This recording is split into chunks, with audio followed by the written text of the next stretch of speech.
ఈ మధ్యకాలంలో ఎంతో మందిని ఇబ్బంది పెట్టే సమస్యల్లో నడుము నొప్పి కూడా ఒకటి. ఎక్కువసేపు కూర్చొని పనిచేసే వాళ్లకు ఈ సమస్య వెంటాడుతూనే ఉంటుంది. అంతేకాకుండా బరువులు ఒకటేసారి ఎత్తినా, ఒకే భంగిమలో ఎక్కువగా నిద్రపోయినా, బరువున్న బ్యాగులు మోసినా నడుము నొప్పి వస్తుంది. ఈ నడుము నొప్పి సమస్యను ఇంట్లోనే చిన్న టిప్స్తో ఈ ఒక్క ఆసనం వేస్తే ఈజీగా చెక్ పెట్టవచ్చు. అదే కోబ్లర్స్ పోజ్. నడుము నొప్పి సమస్య ఉన్నవారు ఈ ఆసనం ప్రతిరోజు వేయడం వల్ల మంచి ఫలితం ఉంటుంది.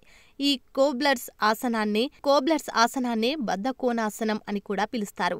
ఈ నడుము నొప్పిని తగ్గించే బద్ధకోణాసనం ఎలా వేస్తారు, ఎలాంటి ఫలితాలు ఉంటాయో ఇప్పుడు చూద్దాం. ముందుగా ఈ ఆసనం వేసేందుకు యోగా మ్యాట్ మీద కూర్చోవాలి. ఆ తర్వాత కాళ్లను నిదానంగా ముందుకు చాపండి. పాదాలు ఒకదానితో మరొకటి తాకాలి. బొటన వేళ్లు పైకి ఉండాలి. అరచేతులను భూమికి ఆనించాలి.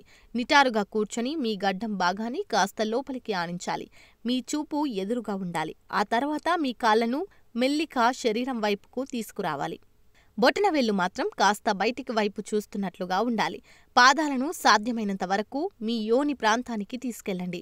ఆ తర్వాత మీ చేతులను మోకాల మీద పెట్టండి.